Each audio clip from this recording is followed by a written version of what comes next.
tagumpay para sa atin. Ang lahat ng tagumpay ng Panginoon ay tagumpay natin. At siya'y walang kabiguan. Maging ang kamatayan na hindi nagtagumpay na siya'y hawakan ng matagal at siya'y nabuhay na muli, isang pangako na ang lahat ng sumasa kanya ay mabubuhay ding muli. Kasi sabi niya, alam nyo, kaya lumalaki ang problema nyo, pinapalaki nyo. Kaya bumibigat ang kalooban nyo, pinapabigat nyo. Totoo, kung magiging makasanlibutan lang kayo at mag-iisip lang kayo bilang mga karaniwang tao, talagang marami kayong dapat ikatakot at hindi kayo papapahinga. Pero bakit nyo gagawin yung matakot? Samantalang napagtagumpayan ko na ang lahat. That in Christ we have our victory. That even in our personal performance, we might fail every now and then, but it is not our performance that counts, but the performance of the Lord. Hindi yung kulang sa atin ang binibilang, kundi yung kapupunan na ibinibigay ni Jesus. Hindi yung ating karumihan, kundi yung paglilinis ng kanyang dugo. Hindi yung ating mga kamalian, kundi yung kanyang pagiging tama. Ang siyang ibinibigay at ibinibihis sa atin, kaya marapat lang na atin itong unawain. Life is indeed a gift to be enjoyed and shared. Like love, enjoyment and happiness is like a handful of sand. Yun pong buhangin, pag hinawakan nyo lang ng nakarelax ang kamay nyo, andyan lang. Pero subukan yung sobrang diinan ng hawak, sikipan, dumudula sa pagitan ng mga daliri natin yung buhangin at datatapong lahat. When you hold too tightly, sand slips through your fingers. And happiness is like that. Enjoyment, like love, is like that. Pag sobrang mong hinigpitan, nawawala. Dapat relax ka lang. Relaxing and knowing how to relax could be a great tool of survival in this age of stress. Marami talagang stress ngayon. Pati nga inumin mong tubig, binabayaran na, binibili, nung araw naman hindi. Maraming gastos ngayon na dati hindi naman gastos. Yung load, ang laki-laki ng pera mong napupunta sa load, dati naman hindi ginagastahan yan eh. Marami talaga. Pero marami ring blessing na available. Kita nyo naman, nagsusurvive ang lahat.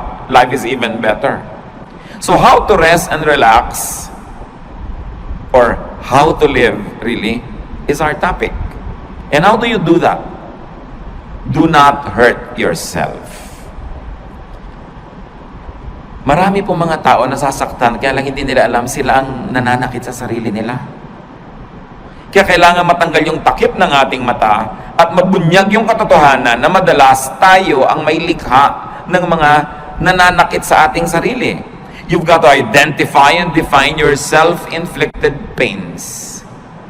Parang yung nagpepenitensya, siya ang nag-aapanhampas sa sarili niya. Siya ang nagsusugat at nagsasakit sa sarili niya. Marami mga tao ganun ang ginagawa nila sa buhay. Although, hindi kasi tayo laging conscious. Ano-ano po ang mga self-inflicted pains? Kasi kung meron kang tatanungin, gusto mo bang saktan ang sarili mo? Ang sagot natin, syempre hindi. Ba't ko sasaktan ang sarili ko? Gusto mo bang lagyan ng asido ang loob ng puso mo? Ba't ko lalagyan? Puso ko yon. Gusto mo bang pahirapan ang sarili mo? Of course, I will not do that. But the truth is, many of us do it.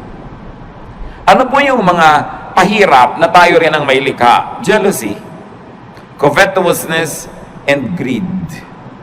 They hurt. Napakalaki ng sugat, hirap, pasanin na ibinibigay sa atin kung tayo ay nagsiselos, naghahangad ng hindi atin, naiinggit, o nagiging sakim. Oras na meron kayong kinakainggitan, pinagseselosan, hinahangad na hindi naman ninyo, pinapahirap nyo inyong loob. Yung merong mana ang kapatid mo, gusto mo maging sayo rin? Yung merong magandang damit ang iyong kapwa, imbes na matuwa ka at maganda yung nakikita mo, maiinggit ka pa? Yung hindi na sayo, pinipilit mo pang maging sayo, gagawa ka ng mga tricks, gagawa ka ng mga kasinungalingan para maging sayo yon. Ang hirap mag-maintain ng kasinungalingan. Ang hirap gumawa ng mga tricks. Ang hirap maging parang gagamba na gumagawa ka ng sapot para yung dumadaang mga lamok biglang mahuli at kakainin mo na siya. But if you are greedy in life, if you're ruled by greed, you will never relax.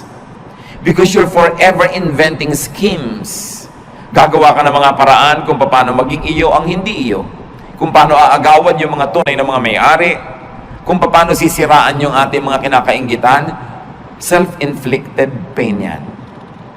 At gaano karami sa inyong high blood pressure, gaano karami sa mga cancer ng katawan natin na nagmula sa sobrang pahirap natin dahil pinapahirapan natin ang sarili. Dapat tulog ka na, hindi ka patulog. Dapat payapa ka, hindi ka payapa. Dapat nag-enjoy ka, naiinis ka, naiinggit. You harm your body. At pagpatuloy natin ginagawa yon, yung mga maliliit na mga laso na yun na iniipon natin sa ating katawan, nagiging sakit. Ang tatamaan yung mga pinakamahinang parts of your body, so doon magmamanifest yung mga sakit. Pero ang totoo nyo, nagsisimula sa isip mo yan. Nagsisimula sa iyong espiritu. Kaya sinasabi nga, mind over matter. Halimbawa yung mga taong sobrang magsikap, talagang nagpapakamatay, nagkakandara pa para laging panalo, para laging mas maganda ang gawa niya, mas mataas ang score niya, mas kahanga-hanga ang kanyang performance. Gaano karami doon ang dahil lang sa inggit? Sabi sa Ecclesiastes 4:4, "Then I realized that we work and do wonderful things just because we are jealous of others. This makes no more sense than chasing the wind." Si Solomon nagsasabi na pagtando ko na ang dami nating ginagawang kadakilaan, ginagawa lang natin dahil inggit tayo sa iba. At gusto nating maging mas dakila tayo. Halimbawa, although hindi ko naman talaga alam ang intensyon ng mga gumawa nung malaking pinakamataas na building sa Dubai. Ang taas na building para lang masabing nasa kanila yung highest building in the world. But what is the context of a tall building, for instance in Manhattan, in New York? Kasi wala nang space, itataas ba ng itataas yung building mo? Kasi wala nang space. Pero sa Dubai, na ang lapad-lapad ng disyerto, na kahit ihiga mo yung building, ang haba-haba, everything is first floor, ang ginhawa sa lahat, pwede dahil may space, ba't mo tataasan para ka lang maging tallest building in the world? O ano nangyari sa kalagitnaan ng proyekto, bumagsak ang ekonomiya, so ngayon, kinailangang iligtas sila nung kabilang state para matuloy yung project, napalitan yung pangalan. So, ano pa ang mga pinagagagawa natin? Halimbawa, yung mga estudyante, bakit marami sa mga magulang tinutulak ang anak na tumaas ang grade? Dahil gusto ba nating tumalino siya? O dahil gusto lang nating matalo niya yung isang kakompetensya sa grade? Bakit kailangan ang laki-laki ng TV mo? Ang liit ng bahay, lampas na yung TV sa dingding, nakikita na ng kapitbahay yung gilid. Bakit kailangan? Kasi malaki yung TV ni Kumare. Bakit kailangan mas malaki ang hikaw mo? Dahil ba talagang yung tenga mo, kailangan niyang paglambitin na ng mga mabibigat na hikaw? O mayroon kang kakompetensya. Bakit kailangan mas maliit ang baywang mo? Marami tayong ginagawa mga kapatid, pahirap sa sarili just because we're competing with other people. So sabi ni Solomon, vanity, meaningless. Isang pagpapahirap sa sarili na hindi kailangan.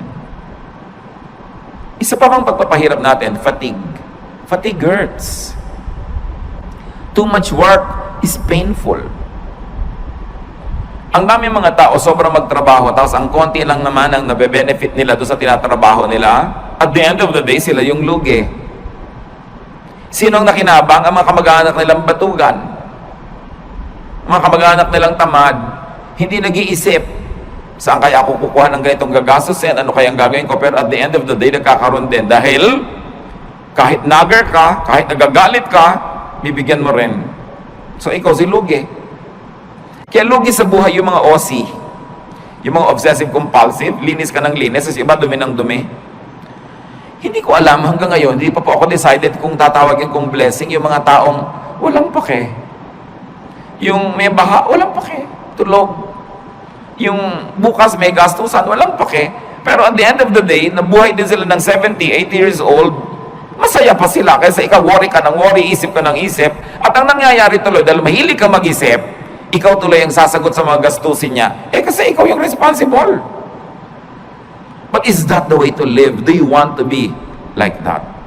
You've got to let go of some things.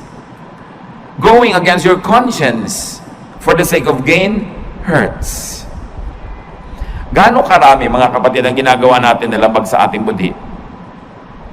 Siro, ginagawa mo para lumaki ang iyong kita o para mapalapit ka sa isang taong pinupuri mo at totoo, nandidiri ka sa kanya. Ginagawa mo pero naiinis ka sa sarili mo at ginagawa mo yun. So, ba't mo ginagawa? Yung bang gain na mapapala mo doon is more than the loss.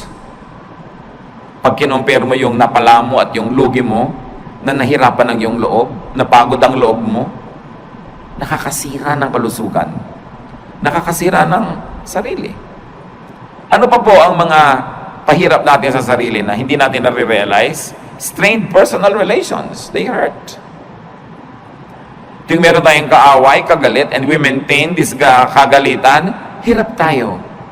Dahil kahit matigas ang loob mo, kahit ka pa nagtatapang-tapangan, aminin mo, mas gusto mo naman friendly yung atmosphere. Mas gusto mo naman na kabati mo yung kagalit mo ngayon. Mas gusto mo naman na love ka niya kaysa hate. Kahit nagpe-pretend ka pa that you don't care, you care. Why? Because the Spirit of God lives in us. And that Spirit is hurt whenever things are wrong. Kung ang mga relasyon natin sa ating kapwa ay pangit, kaya kami mga tao nagpapagamot, laging masakit ang ulo, laging masakit ang likod, laging masakit ang ganito. Tanong mo, marami ka bang kaaway na kamag-anak, kaibigan? Opo. Hindi mo kailangan ng gamot. Makipagkasundo ka lang, baguhin mo ugali mo, gagaling ka. Kaya kami sakit, kahit inumin mo lahat ng isang drum ng mga gamot. Kung lagi kang nakikipag-away, lagi kang may kaaway, may gusto kang sugurin, defensive ka dahil may sumusugod sa'yo, magkakasakit ka. Kaya ang Panginoon nagtuturo, forgive, make peace. Sa palagay niya, nagtuturo siya para tayo lugihin? No. Nagtuturo siya ng ganoon kasi alam niya, when you forgive, you relax. When you make peace, you relax. And when you relax, you will get well, even if you're sick. Or you will not get sick. And then it's to your advantage. Lahat ng turo ng Panginoon, hindi para tayo madehado. Doon tayo panalo. Ang tulo ni Satanas, yun ang mahirap. Yung dapat ikaw ang panalo. Talunin mo siya. Dapat mas mataas ang score mo. Dapat mas mayabang ka sa kanya. Dapat mas malakas ka. Hindi ka mapapahinga. Pag lagi ka nakikipag-compete.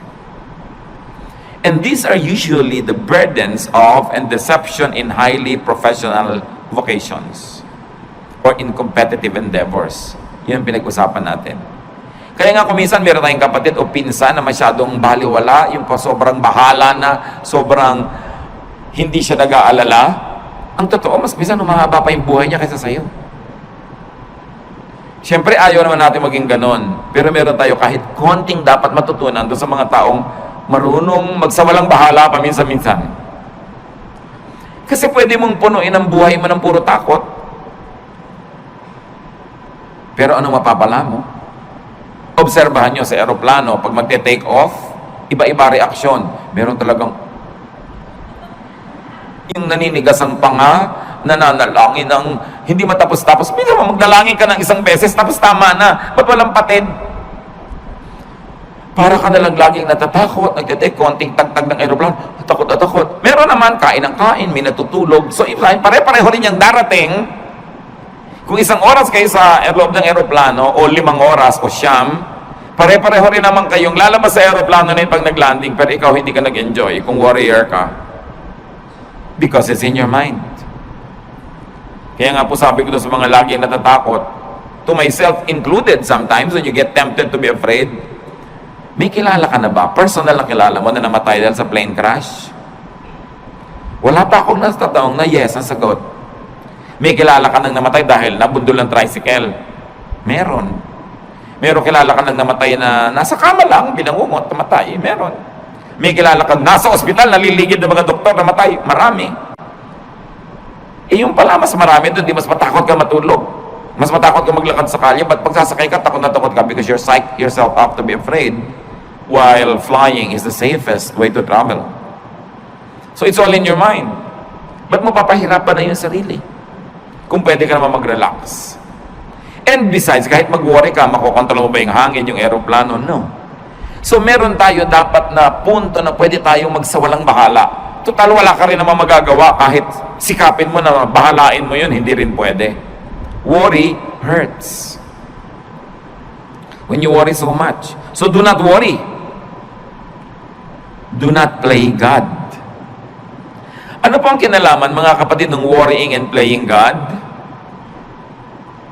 Making things work is God's role. Yung hindi mo control, katulad doon, lumilipad ka na, hindi mo control yan eh. So hayaan mong God ang mag-isip doon.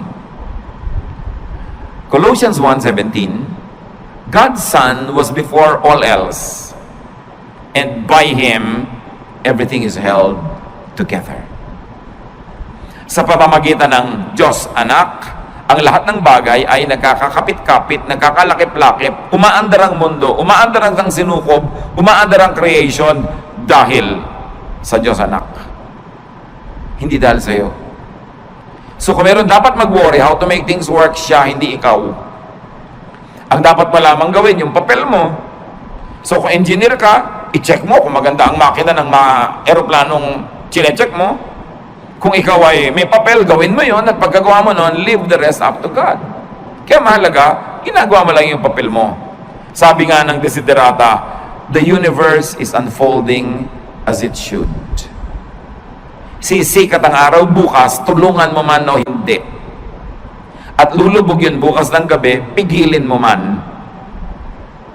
Aandar ang lahat. Mag-global warming kung kailangan mag-global warming. Magkakaroon ng bagyo at aalis din ang bagyo. Babaha at huhupa ang baha. Lahat pa ulit-ulit lang na mangyayari. Hindi mo yung problema kasi hindi ikaw ang Diyos. Ang problemahin mo lang yung munting daigdig where you move, where you can make a difference, and then leave the rest up to God. Sabi ng Jurassic Park, life finds a way. Mga magulang, nag-aalala tayo, naku, yung anak ko aaten ng picnic, baka mahulog. Mangangunyapit yun. At pag nahulog na yun, aahon uli yun kung saan man siya nahulog. Baka siya malunod, lalago yung pilit. No? Gagawa siya ng paraan because life finds a way. Minsan ang takot ng mga magulang, mamatay siya ng hindi pa matatanda yung mga bata dahil hindi maaalagaan. Aalagaan din nila ang sarili nila. Kahit hindi mo alagaan yung mga batang yan, nakadikta sa kanilang kalikasan, aalagaan nila ang sarili nila. Pag may nahipo silang mainit na plancha, siyempre kahit hindi mo sabihin, tatanggalin nila yung kamay nila. Nakasulat sa atin yun. We were wired to survive, to reproduce, and to live the cycles of life that are assigned to us. So hindi natin dapat masyadong inaalala yan. Nakatakda yan. Huwag mo alalahanin ang shape ng bulkang mayon. Magiging perfect pa kaya yan ng matagal? Paano kung sumabog? May mga nagagano, nagwo-worry. Anong gagawin mo? Tingnan mo na lang siya. Kung hindi na siya perfect, tabi-tabingi, find another beauty in it. But enjoy it while it lasts. Maybe you have a provider complex, or a protector complex, or a teacher complex, but do it only up to a point. Do not overdo being a provider. Because even if you don't provide for your loved ones, they will find a way to continue living. Even if you don't protect them all the time, God designed them to protect themselves. You don't always have to be the teacher. You don't always have to be the moralizer, the one who says the right thing, because they will also hear it from other sources, aside from they will hear it from their conscience. So don't play God, that's what I mean. Iinom ka ng gamot, inumin mo, manalangin ka, and let it work. Huwag mong alalahanin. Huwag mong buksan yung mga benda ng sugat mo para tingnan mo kung naghihilom na yung sugat mo. Dahil lalo na namang mabubulat-lat, dudugo lang. Let it heal by itself. Just do your part. It's important because when you over-worry, you get too tired and fatigue hurts. Pag pagod ang tao, bumababa ang immune system. Madali kang magkasipon, madali kang magkaroon ng mga sakit pag pagod ka kasi bumababa yung panglaban ng katawan mo sa mga invaders. Kaya dapat nagpapahinga. Observe design and load limits. You have to rest. Sa mga may mga bayani complex, rest. More work sometimes means more income, but often it means less happiness. More income doesn't always mean more happiness. Maybe more pleasure for the people who depend on you, but not necessarily for you. At meron kang tungkulin sa iyong sarili. Bago pa man ang tungkulin mo kahit kanino, kailangang buhayin mo ang sarili mo, pasayahin mo ang sarili mo, ipahinga mo ang sarili mo, at huwag mong payagan kahit yung mga minamahal mo, napatayin ka, sipsipin ang dugo mo, istrohin ang dugo mo, nag-e-enjoy sila, tas ikaw yung nangangalirang at natutuyo. You have a duty to yourself. Life is a primary duty of life. At paglabag sa utos at kalooban ng Diyos na nagbigay sa'yo ng buhay, napabayaan mo ang buhay mo. Kahit pa nga yung pagpapabaya mo, pagdugtong sa kaligayahan ng iba. Kahit sa airlines, makikita nyo doon sa kanilang mga anunsyo ng kaligtasan, pag nawala ng oxygen sa cabin, may malalaglag ng mga oxygen mask, anong gagawin mo? Una mong lagyan ng sarili mo. At pag nakakahinga ka na ng tama, at saka mo tulungan yung bata o yung matanda o sino man, you have a duty to yourself. And it's not selfishness. You were wired and created by God to protect the life that was assigned to you to protect. Yung ibang tao, ipoprotect nilang life nila. Sometimes we are overprotective eh. But they will protect themselves because they too were wired to protect themselves. So do not overwork yourself. Rest from overwork. Learn appropriate contentment with what you make. Yung mga iba, lalo mga professionals, may kasabihan nga ngayon, dahil alam niyo sa Korea, South Korea, sobrang modernization at sobrang materialism tuloy dahil puro pera, may kasabihan ngayon doon, a Korean man gets stomachache when his cousin builds a new house.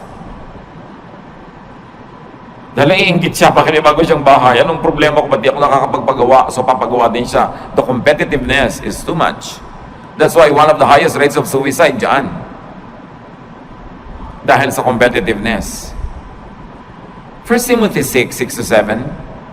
And religion does make your life rich by making you content with what you have. We didn't bring anything into this world and we don't take anything with us when we leave. Sabi dapat kontento ka kung anong meron ka. Hindi sinabi na kung ano na lang nandyan pwede na. Kasi itinuro, 6 days you shall work, and on the 7th you will rest. So it follows that you will really achieve, that you will acquire, that you will amass, and you will have. But the point is, be contented with what you naturally have. So kung ito pa lang yung kinikita mo ngayon, ginagawa mo naman yung best mo, huwag mo i-compare sa kita ng iba, to the point that you will kill yourself trying to beat that other person and trying to make more. Kaya nga sa mga highly professionalized fields, totoong-totoo yan, ang daming may ulcer, ang daming may insomnia. So they squander their youth trying to make money, and when they are old, they use all their money to become healthy again. So mahalaga, iniingatan mo yung katawan mo na may limit ang pwede kong gawin. Hindi ako pwedeng lagi nagpapakabayani, hindi ko laging sosolve ng problema ng daigdig. I will have a healthy level of self-preservation. Do not strain yourself to make now what you should still make tomorrow. Yung kikitain mo pa bukas, huwag nang kitain ngayon. Magpahinga ka naman. At sabi ni Solomon, the more money you make, the more people come to spend it. And don't you find it true? Nung maliit ang kita nyo, hindi kayo pinapansin ng mga tao, so yung maliit na kita nyo, kasya sa inyo. Nung lumaki-laki, biglang naalala na ngayon ng nanay mo na malaki yung kita mo, naalala ng kapatid mo, naalala ng pinsan mo, heto na ngayon nakadaing sa'yo, nakahingi. Lumaki pa lalo ang kita mo, pati mga pinsan mo ngayon nagdadatingan na para makihalo at makikuha sa mga kinikita mo. So ikaw ang mag-isang nahihirapan, nagdurusa, yung iba ibinebenta ang kaluluwa, ginagasgas ang muka, sinasaktan ng sarili para kumita, tapos ang daming humuhot-hot. Do you like that? Pag marami kang kinikita, maraming makikiparte. Dadaming kamag-anak mo, maraming tutuntun sa'yo. Hindi naman masama maging matulungin tayo. But making more money at the expense of your health and peace does not always benefit you. Probably it benefits other people. And this is not what you want to happen in your life. Do not strain yourself. Natural lang dapat. At sabi ng Panginoong Jesus, let the day's own trouble be sufficient for the day. Tomorrow will be another day. Another problem with a solution. Do not try to solve the problems of tomorrow with today's solution, because today's solution is only for today's problem. Parang yun ding pera mo, for today lang yun, so spend it. Paano bukas? Tomorrow you will earn again and you will spend for tomorrow. But when you spend your income now for what you will still have to spend on today and tomorrow, kulang. Kaya dapat, hindi rin natin pina-pass forward ang expense. Don't spend more than what you earn. And you should be responsible in handling your money. Kasi para hindi ka ma-stress at para hindi ma-stress ang mga mahal mo sa buhay. Kasi kung minsan sobra kang relaxed, kaya naman pala nagkakaganon, ang sobrang nahihirapan yung kasambahay mo. Magkakapera ka, gagastahin mo sa walang kwenta. Pagdating ng bill ng kuryente, ng tubig, itong kasambahay mo nagbabayad. So ang pinag-uusapan natin mga kapatid is how to rest and also how to let your loved ones rest. And that happens only when you are responsible. So responsible enough tayo. Do not be overly competitive, but don't also be overly sacrificing for others. Yung sobrang pagsasakripisyo para sa kapwa, hindi yan turo ni Jesus. Turo lang yun ang simbahan kumisan. Mark 6:31, a very interesting episode in the Lord's ministry. But so many people were coming and going that Jesus and the apostles did not even have a chance to eat. Then Jesus said, let's go to a place where we can be alone and get some rest. So sabi nila, very un-Jesus yata. Ang daming tao na kailangan ng pakainin. Ang daming taong kailangan pagalingin. Kailangan ipanalangin. Kailangan i-counsel. Kailangan turuan.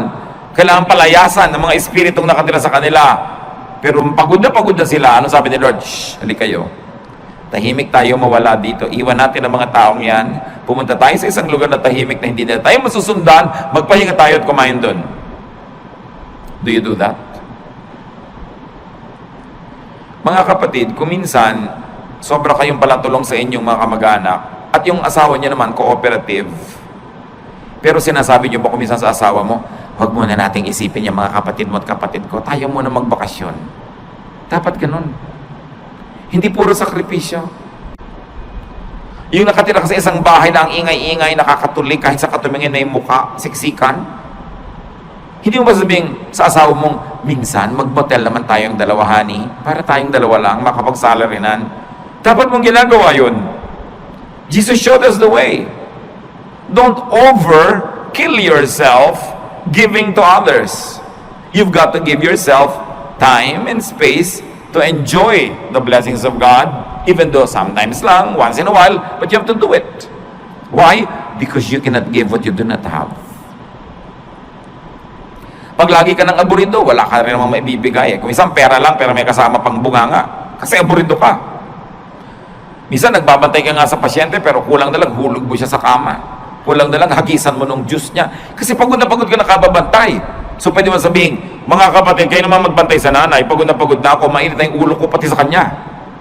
Why? Because we have limits.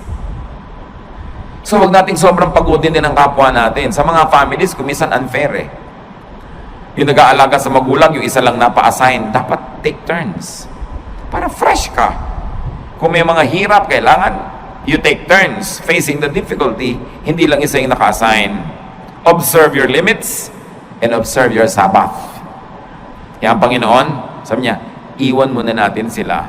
Kahit mamatay tayo dito, katutulong, hindi pa ba sila mauubos? So, kailangan magpahinga rin tayo. Dahil, habang mahal ni Jesus yung mga taong tinutulungan, mahal din niya yung mga manggagawa na kasangkapan para tulungan ang mga yon. So huwag niyong aalaw yung sarili niyo na maging manggagawa lang o ang mahal niyo sa buhay na nagko-cooperate, kayo na lang tapos puro benefit ng iba. You have to learn to set time and space for your own enjoyment. Every day, every week, every month is long enough for you to have that private, pleasurable moment. We all need that to keep our sanity. Para hindi ka mabaliw. Kaya yung nasosobrahan, hindi ba, kinakausap na ang butike, nakikipag-chess na sa anino, at nakikipagtalo kung sinong nanalo. Why? Wala man lang pahinga. Walang relaxation. Another self-inflicted pain is anger. Anger hurts. Gaano karaming kalusugan natin nasisira dahil nagalit tayo o nananatili tayong galit. Tuwing galit ka, nagdurusa ang iyong katawan. So, ang totoo nun, ikaw nagpaparusa sa sarili mo. Kaya yung magagalitin, mga kapatid, huwag na kayo makipag-away. Yun lang sila nagagalit sa inyo. Yun na ang parusa sa kanila. Kasi napakalaking parusa sa katawan, sa isip, sa emosyon na magalit. So, contain or avoid anger. And once more, don't play God. Why do I say that? Because anger is the prerogative of the perfect. Dapat yung perfect lang nagagalit. Yung author ng perfect moral law, pag na-break yun, dapat siya magalit. Siya yung author siya yung Diyos. Yung author ng natural law, siya dapat magalit when it's broken. Pero tayo hindi naman author nakikibasa lang tayo. You are not perfect. You are not the author of morality or life. You are just a fellow creature, a fellow beneficiary and traveler, a fellow seeker, in fact, a fellow sinner. Kaya wala kang karapatang magalit. Isipin nyo mga kapatid, ano mga kinakagalit nyo? Kayo ba, Diyos? Ano mga kinakagalit natin? Perfect ba tayo? So may imperfection yung tao, pero perfect ka ba? Besides, you were not designed to be angry. Nung nilikha tayo ng Diyos, hindi niya tayo dinesign na magalit. Kaya pag nagagalit tayo, we go out of the design, we destroy the intentions of the manufacturer, and at the end of the day, we destroy ourselves. Hindi bagay sa atin magalit, hindi tayo dapat nagagalit. Your bodily system goes awry when you get angry. Nagkakasira-sira, nagkakawasak-wasak ang nervous system, electrical and chemical balances of your body na iiba pag nagagalit ka. Kaya mga ibang nagagalit, they become, sabi nila, temporarily insane. Nakakapatay. Traffic altercation, nakakabaril ka ng kapwa, tapos makukulong ka forever. Dahil lang nagalit ka. That's why galit should be controlled. And your bodily system, including your soul, gets damaged when you stay angry. So dapat hindi magalit, at tapos kung nagalit na, dapat hindi tanggalan. Kaya ang sabi sa Bible, do not go to bed while you're still angry. Do not let the sun go down on your anger, which means, huwag mong patagalin yan. Pero yung merong nagdaramdam sa inyo, 7 taon na, gusto nyo bang tumapa kayo sa tamtax at huwag nyo alisin sa talampakan nyo ng 7 taon? Ito yung naglalakad kayo, kumikirot, dumabaon, nagnanana. Higit pa ron pag meron kayong galit na kinikimkim sa puso. Dahil hindi lang talampakan na naapektuhan ang inyong puso, ang inyong isip, ang inyong emosyon, relasyon sa kapwa, relasyon sa Diyos, kalusugan. It is foolish to remain angry. So, don't remain angry dahil kayo banal. Pero kung hindi kayo banal, at least be intelligent. Still don't be angry. Because it's not good for you. Huwag kayong magkim-kim ng mga sama ng loob. Ibulalas nyo kung kailangan ibulalas, o ipatawad nyo na lang, pero huwag yung kim-kimin. Huwag yung kim-kimin. Nararanasan nyo na ba na mapapadighay kayo, hindi nyo maidighay-dighay? Di ba? Ang hirap kim-kimin. Subukan nyo mag-kim-kim ng sinok. Ang hirap. At yung mga kinikim-kim pa natin, mga kung ano mga sama ng loob, may LBM kayo, kinikim-kim nyo, ayaw nyo ilabas, ano mangyayari sa inyo? Di ba? Alam nyo mangyayari sa inyo? Masahol pa ron ang galit. But Satan is so deceptive that we don't realize that that simple anger is destroying us. Pag nakita mo yung tao, tumataas ang presyon mo. Pag naalala mo siya, nawawalan ka ng ganang kumain. Baka maging violente ka pa. Lugi ka. So rest and relax. Rest your body, your senses, with pleasure and beauty. Kaya kailangan natin ng kagandahan. Kailangan natin ng kasiyahan. Observe the human body. It's really a fun machine. Pag tinignan mo ang bawat bahagi ng iyong katawan, it's a fun machine. It was designed for sensual experience, which religion demonizes, but the law of nature is the purest law of God. So ginawa ka niya ang body mo na may mga kiliti, may mga saya. Bakit pagka inom ka, mayroon pang masarap na temperature? Pagkakakain ka, may masarap na lasa? May tamang alat, tamang asim? Bakit pag may tinitingnan ka, dapat maganda yung shape, tama yung kulay? Pag may pinapakinggan ka, hindi noise, dapat music. Bakit nilagyan tayo ng Panginoon ng iba't ibang senses? For us to enjoy those senses. So, you relax your body with beauty. Nililinis mo ang bahay mo para maganda, mabango. Nililinis mo ang kapaligiran, inaayos mo. It's great therapy. Please your eyes, your ears, your palate, your taste, your nose, your skin, your body. It is not ungodly. Why? Because our spirit lives in this body. Kung ang gusto ng Panginoon, spirito ka na lang, di dapat sumakabilang buhay ka na.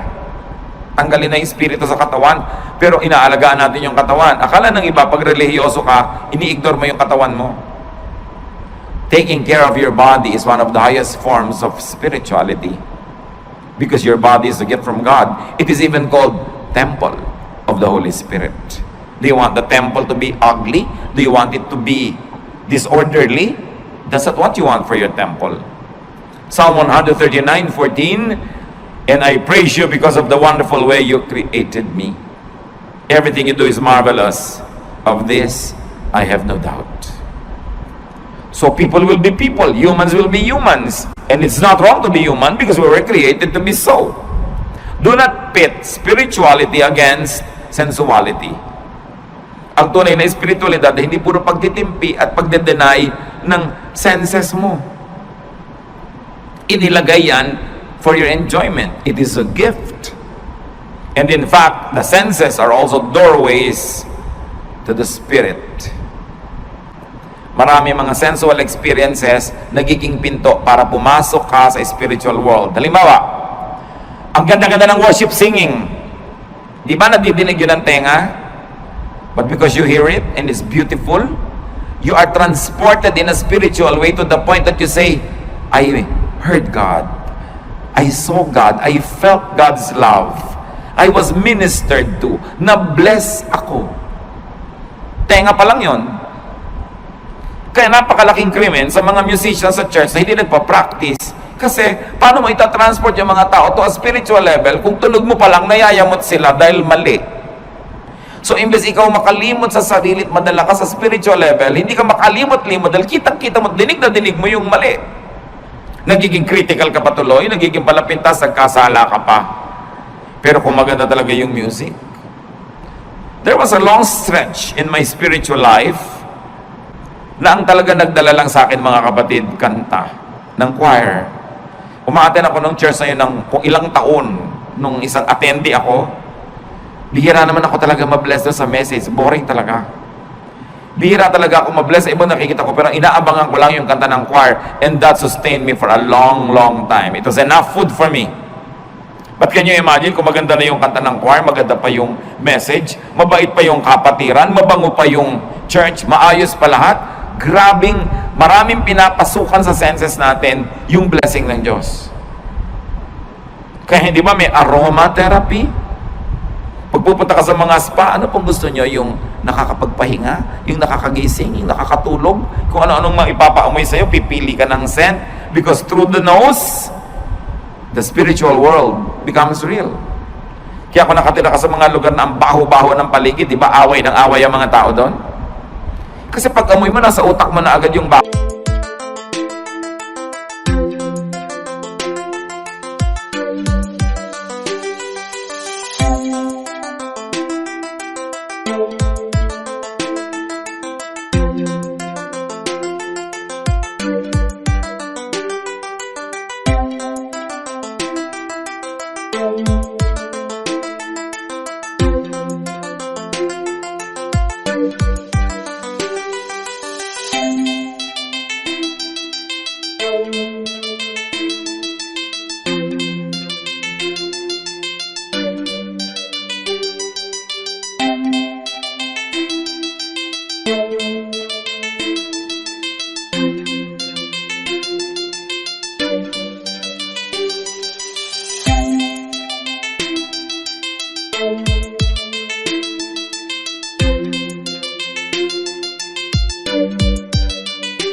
Of troubles, and it will present a lot of troubles.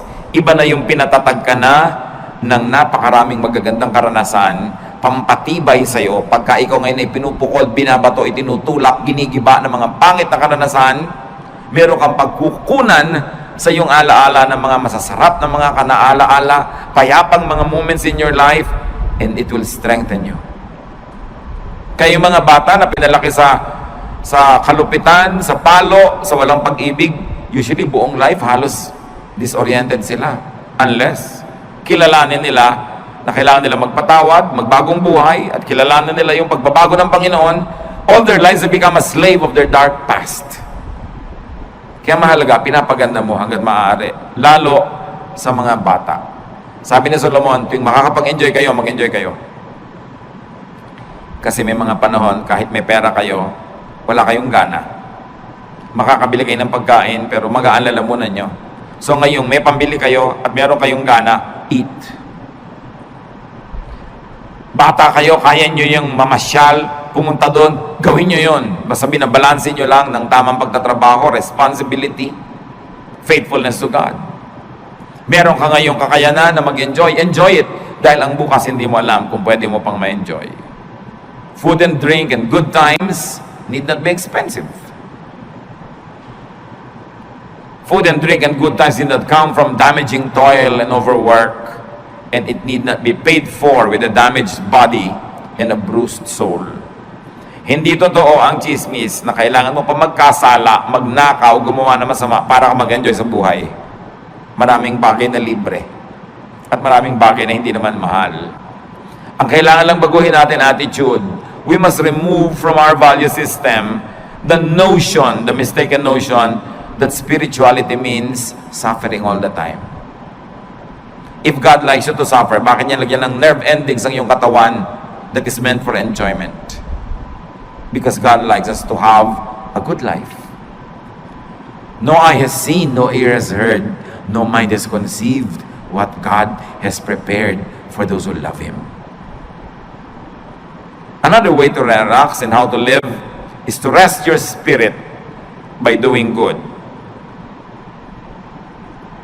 Ephesians 2:10, we are God's workmanship, created in Christ Jesus to do good works, which God prepared in advance for us to do. Sabi, likha tayo ng Diyos. Nilikha kay Jesus para gumawa ng mga mabuti, at yung mga magagandang gawain natin, inassign na noon pa man, bago pa tayo sinilang. So may assignment tayong lahat na gagawing mabuti. At pag hindi nyo ginagawa yon, may bahagi na inyong puso na lamukot, lukot, tiklop, pipi, nagdurugo, nasasaktan, may kirot. Kasi wala ka sa design. Dapat hanapin mo, kapatid, ano yung assignment mo sa mundo, anong mission mo. Sa buong buhay, sa isang taon, sa isang buwan, sa isang linggo, sa isang araw, sa isang oras, nag-iiba-iba yung mission na yun. Lagi ka lang sensitive. Anong maganda na pwede kong gawin ngayon, ang assignment ko kay Lord? Gawin nyo. Sasaya kayo. Basta ginagawa nyo ang kalooban ng Panginoon, may pera kayo't wala, malusog kayo't hindi, nag-iisa kayo o may kasama, may malalim kayong saya na tinatawag sa English na joy. It is not dependent on outward events. It is there in your spirit. Pero pag alam na alam nyo kung ano yung mabuti nyong dapat gawin, tapos maang-maangan kayo, in-ignore nyo, di nyo ginawa, kahit may pleasure kayo, kahit may pera, kahit maganda yung kapaligiran, may nagluluksa sa inyong kalooban na hindi nyo pwedeng itanggi at itatwa. So ang pinakamabuti sa tao, maging totoo sa espiritu, maging totoo sa sarili. Be in character, be true to form. You were not an accident. You were created before the foundations of the world by God's will. Hinintay lamang na lumabas ka sa panahon at sa lugar, pero meron ang kalooban ng Diyos para sa iyo at may assignment ka na. Dapat yung gawin, dapat yung hanapin. Pag hindi mo ginagawa yon, may pera ka man, mataas man ang iyong kalagayan, sikat ka man, may kulang. Parang naglalakad kang merong bato sa loob ng sapatos mo na natatapakan mo, hindi masaya, hindi masarap. Psalm 62:1, my soul finds rest in God alone. My salvation comes from Him. Hindi tayo mapapahinga hanggang wala tayo doon sa sentro ng kalooban ng Diyos. So huwag makipagtunggali, huwag lumaban, makiayon. Flow with the Spirit of God, enjoy the trip, enjoy life, do what you have to do good, be righteous, and then meet your Maker. when time comes. There will be no regrets when you have lived a full life. Nabigyan mo yung dapat mong bigyan, nakain mo yung gusto mong kainin, which of course entails work. You have to work, you have to earn it, so that you will have something for yourself and more to give away. Kasama tunay na espiritualidad ang pagtatrabaho, yung pagiging responsible, but don't be overly responsible because you will only be full of stress. Marunong ka dapat magsara ng dapat isara, lumimot ang dapat limutin, magpatawad ng dapat ipatawad para nakapahinga ang iyong kaluluwa. Pero mahalaga, punuin ang buhay ng mabubuting gawa. Revelation 20:12, I also saw all the dead people standing in front of that throne. Every one of them was there, no matter who they had once been. The book of life was opened. The dead were judged by what those books said they had done. So lahat ng ginawa natin, ginagawa, gagawin pa, nakalista, at magiging basihan ng final judgment. Doing good places you in the path of God's blessings. Doing good gives balance and peace. Halimbawa mga kapatid, nalilito kayo, gagawin ko ba mabuti o yung hindi mabuti?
Doon, pwedeng gamitin both ways. Na pag maibigin ka, yung pag-ibig mo, natatakpan yung pagkukulang ng taong iniibig mo. At di ba totoo? Pag mahal nyo yung tao, na pagtatakpan ng pag-ibig nyo yan eh. Pero ito pa, pag maibigin kayo, at umibig kayo sa kapwa, pati yung mga pagkukulang nyo, natatakpan. That's why love is the answer. And you know the other side of it, the opposite, hatred. Why hate when you can love? Pareho lang nakakapagod yan. Parehong kailangan mag-invest na ng emotion, ng kilos. Mas nakakapagod pa nga to hate. Pwede kang sumimangot, pero pwede ka rin umiti. Mas maraming muscle ang ginagamit pag naninimangot, kaya mas tatanda ka. So ngumiti ka na lang. Why do wrong when you can do right? It's not even a choice. It is so obvious that it should not even be a choice. So doing good places you in God's blessings. Doing good is powerfully therapeutic. Kapag dumarating yung panahon mga kapatid na naiinip kayo, nalulungkot, nababagabag, na-stress, kaka-nervous breakdown, nagkakaroon ng panic attack, do good. Therapy yun. Kesa mag-book mo kayo sa bahay mainip, maghanap kayo ng magagawa para sa kapwa na mabuti. At sa pagbuhat nyo ng mga bigatin ng buhay nila, nakalipas ang maghapon, hindi nyo napansin, pati yung sarili nyong bigatin, nailampas na rin na itawid. Always do good. So rest and relax. Ecclesiastes says there is a time for everything. Work correctly, rest correctly, plant and harvest what you plant, and enjoy the harvest, and share the harvest with people. In being kind, don't be unkind to yourself. Allow and let and help others rest and relax. Huwag nyo lang po i-apply sa sarili nyo yon. Dapat din kung may duty ka, gawin mo yung duty mo para yung kapwa mo makapag-relax din. Pag mga bantay kayo, hindi ka nagbantay, di doble ang trabaho ng iba dahil yung pagpapabaya mo kailangan nilang takpan.